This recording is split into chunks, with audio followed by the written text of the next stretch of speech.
Squid adobo for today's recipe mga loves, ka-cravings. Pero advertise muna tayo.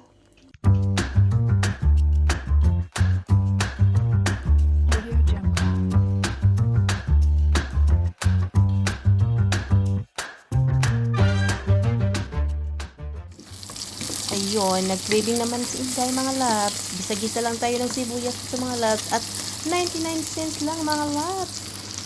5 kilo. My God, 5 kilo. 99 cents, mga ano lang yan, 60 pesos. Ayan, nakabili ako na 3 piraso ng squid mga loves. Nasa mga 21 euro yata. So, mga 2,000 kape. Toki po, toki. Grabe, mahala eh. Toki. So, gisa-gisa with ginger, garlic, onions. At maglagay tayo ng oyster sauce, soy sauce, vinegar, and sugar, salt, and pepper. So, naglagay din ako ng paprika powder. Ano to? Manghang. Then, ginger. Kasi walang ginger eh. Ginger powder na lang. Salt, of course. So, kakain tayo ng masarap na squid, mga loves. Kahit mahal siya, mga loves. Bahala na sila. Kain ko. Basta Asian store, mga loves. Pag ganitong mga ulam. Pumunta ako sa Asian store. Kung mong bayad. Kaya, gusto kumain. Hindi, gastos. Sila dito, ayaw nilang kumain kasi mahal. Ayun. Malapit nang maluto mga loves. At panoorin nyo ako mga loves until the end. Lagi akong nanood po sa inyong video. At support lang po tayo. At kakain na po tayo mga loves. At chika-chika. Mga loves, karapadyod ko nakabalik. Ngayon lang nakabalik mga loves kay daming trabaho dito mga loves. Walang tamad-tamad. Walang kapitbahay, walang kamag-anak na pasibo ng bigas diha kay wala tayong ulam, wala tayong rice, wala tayong pagkain. Dito mga loves, ikaw lang talaga, independent. Talagang maghanap ka talaga ng pera para may pagkain mga loves. Pangbayad sa apartment, pangbayad ng lahat, daming pangbayad, daming insurance. Ay, that's life, Lord. Yeah. Lord na lang, si Lord na lang. Kami dito, ano na lang, lagi kami Lord help. Lord. By the way, mga loves, kakain tayo ngayon ng squid. Ayan, squid. Bakit hindi to ano? Darling, you didn't reheat the squid? Darling? Oh my God, he didn't reheat my squid. It's very, very cold. I reheat 2 minutes. You need to put that in the other bowl. I was very hungry, you know. At kumusta naman kayo dyan mga loves? Ngayon lang talaga ako nakabalik. At then, kasi pagkatapos ng trabaho, maraming trabaho din dito sa bahay. Then, malamig na sa labas. At then, pag uwi ko, kain. Then, manood na ako sa mga video nyo, sa mga content nyo. Wala na akong time na, pag kumain talaga ako na, parang wala nang oras maglagay ng camera. Kasi gutom na talaga. Okay lang kung walang trabaho, nasa bahay lang. So, meron talagang oras na may camera dyan. O, pag gutom dito mga loves, talagang dito na sa kabliro, ayan, kain ka agad. Wala nang At then, pagkatapos ng kain, di ba? Kasi puyat ka, sakit ng likod, tulog na. Yun. Then, magkaiba kasi yung natin dito, yung oras. Diyan gabi, sa amin dito lunch. Kayo tapos na kayo kumain ng dinner. Ako hindi pa ako tapos kumain ng lunch. At then, yung niluto ko kagabi, yun lang ang kakainin ko for lunch. Yan. 2-in-1 na mga loves. Mamaya na ako magluto kasi pagod talaga ako. Sakit yung likod, yung paa. My God, ang lamig pa. At then, maaga akong gumising, mga alas 4:30, 4:30. Then, maglakad pa sa labas. Okay na lang, walang trabaho si asawa, kaya hinahatid niya ako. Ang lamig, marami ng snow sa labas. Then, ngayon, madilim pa. Then, grabing lamig. Kasi nag-snow na dito. Yun ang ano dito, pag snow talagang magkasakit ka talaga sa sobrang lamig. Kaya kain tayo ng mga may vitamins talaga, may vitamin C. Good. Kaya yan, mainit na mga loves, kakain na tayo. So, let's pray. So, nandito na yung ating pusit, ating squid. Ayan. So, let's pray mga loves.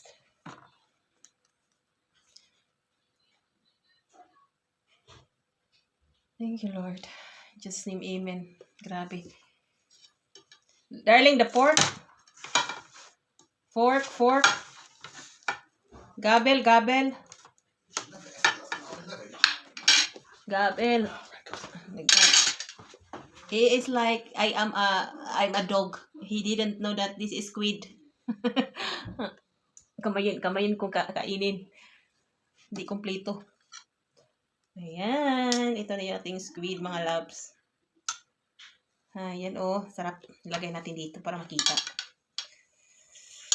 Chika-chika tayo, mga loves. Hindi lang talaga mukbang lang na, dapat na yung may makuha ding, leksyon. So, ilagay ko muna yung pusit, yung squid. Yan. Napakasarap nito, mga loves. Talagang craving is calling. Napakabahal lang dito. Napaka-pricey ng squid. Yung mga tao nga dito, hindi na kumain ng squid, ng mga seafoods, isda. Kasi napakamahal ba, pricey. Tayo lang siguro yung kumain. Ayaw nilang magbili ng mahal na pagkain. Kasi sayang pira. Tayo, nagtrabaho tayo para kumain ng masarap. Parang naman tayo magtipid. Ito nga ang squid. Kagabi at ngayon. Diba? Budget din. Ayan, mga loves. Napaka-delicious ng ato ang squid, mga loves. Then, may yung galing sa trabaho ko, may libreng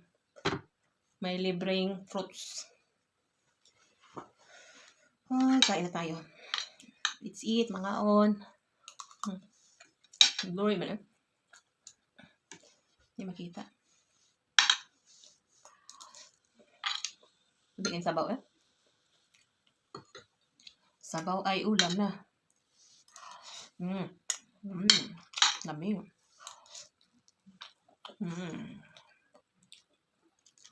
Mo gini ako ganahan nga mga pagkaon. Lamig kayo. Kami. Hindi kayo.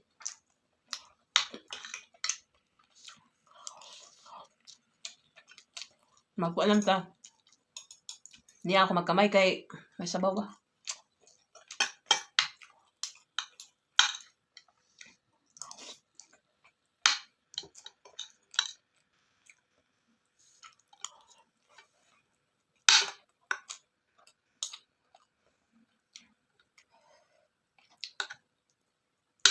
In fairness, lamig yun ka siya. Ang sarap.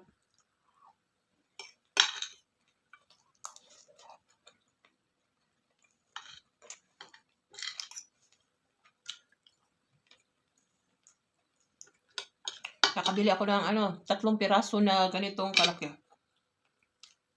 Mga 24 euro.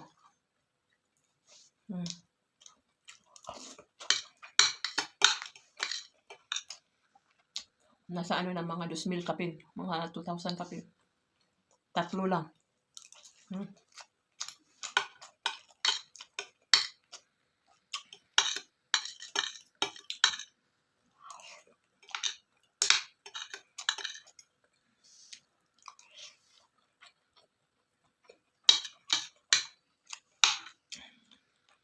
Mahal siya kay wala ang dagat dito. Napasa Ito galing to sa Thailand. Yan. Malayo. Walang dagat dito sa Germany. Lamian na yun, ikaon.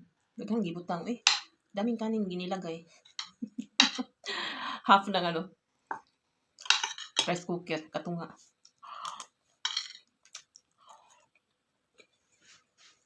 Madilim na. Yan. Nagamit ako ng yung ilaw. Kasi madilim pag walang ilaw mga laps.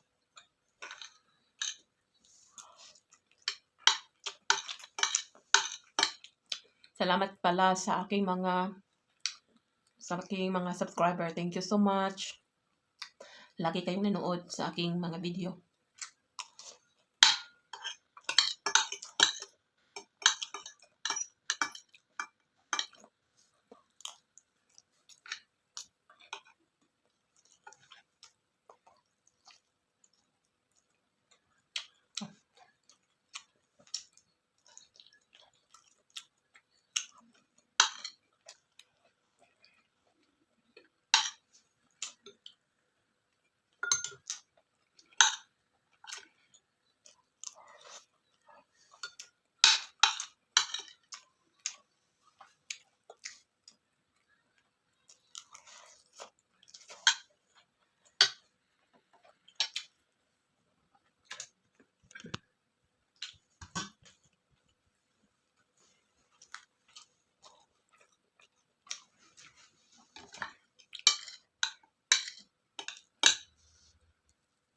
Musta ng Pinas? Wala ng typhoon? Parang may typhoon ano ba? May low pressure. Grabe no?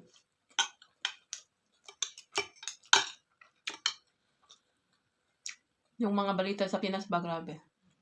Daming disaster sa kuna. Then yung ano pa? Gobyerno. Iwan ko lang.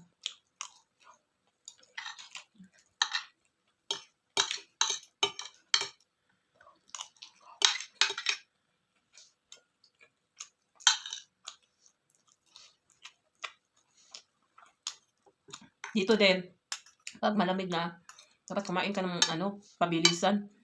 Kaya malamig. Madali siyang malamig yung pagkain ba? Naku.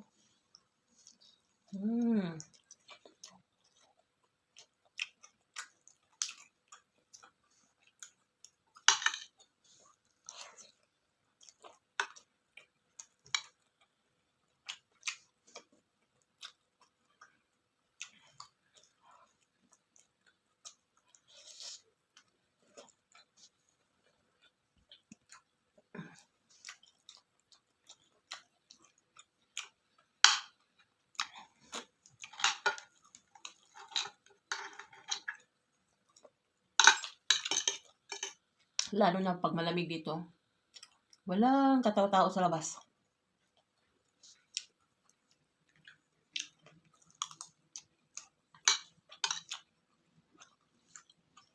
Laki ng mata oh.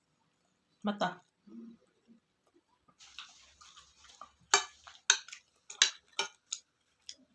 Dito sa village namin, ang madaming matanda. Wala nang trabaho. Yun yung nagsuporta ang gobyerno na. Then meron silang mga 600-700 every month na suporta.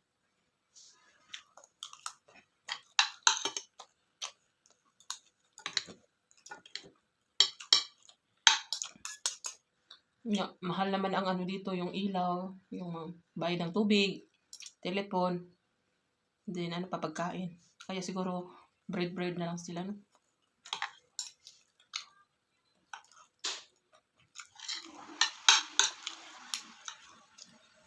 At least yung gobyerno nagbigay talaga ng tulong sa mga matanda. Diyan, 'di ba? Magkano ba diyan yung yung citizen, 'di ba, may pera? Yung papa ko, citizen na 2,000 daw. Quarterly, tapos 2,000 lang. Ayan, sarap ng ulo, mga loves.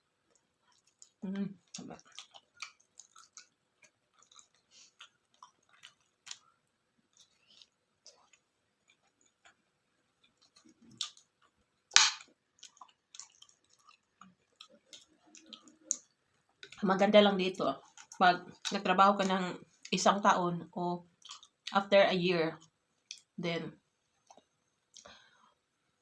matapos na yung contract, before ka makahanap ng trabaho, basta mabot ka ng 1 year or more than 1 year, then wala ka pang trabaho, ay yung gobyerno dito is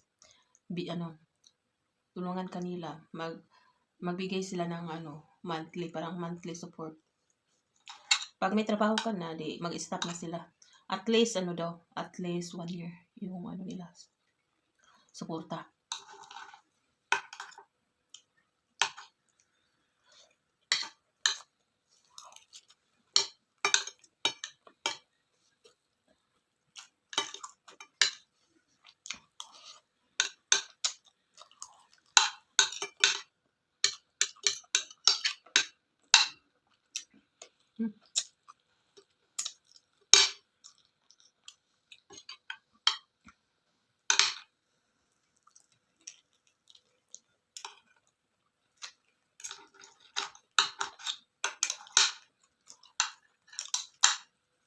Nagsuporta talaga yung gobyerno. Then, so meron ka pa ring pera na pangbayad sa apartment mo. Ay dagdag man, pangdagdag.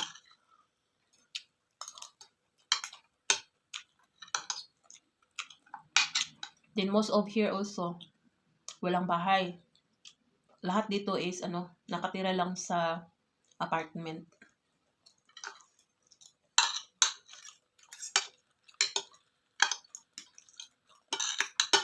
Yung may bahay dito, kung yung bahay mo ay malayo sa city, yung mga 1 hour or 2 hours, yung malayo na ba? Yun ay may mga bahay pero malayo. Mahirap pag may trabaho ka, so long distance. Mahal ang gasolina. Dito hindi ka makabili ng bahay sa talaga, sa proper, sa city.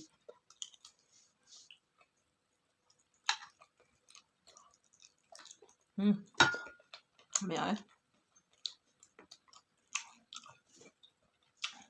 dalawa na lang.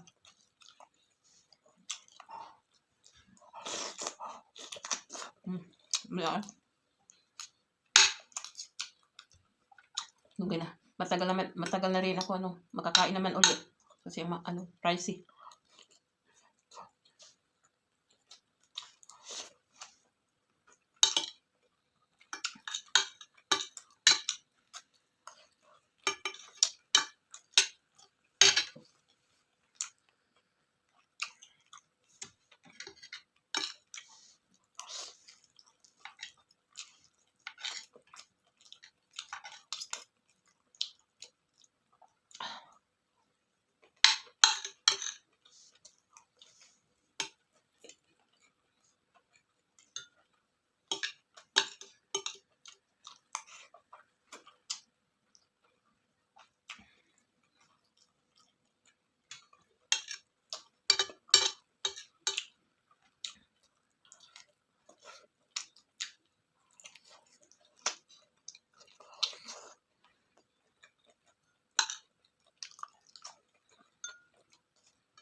Grabe.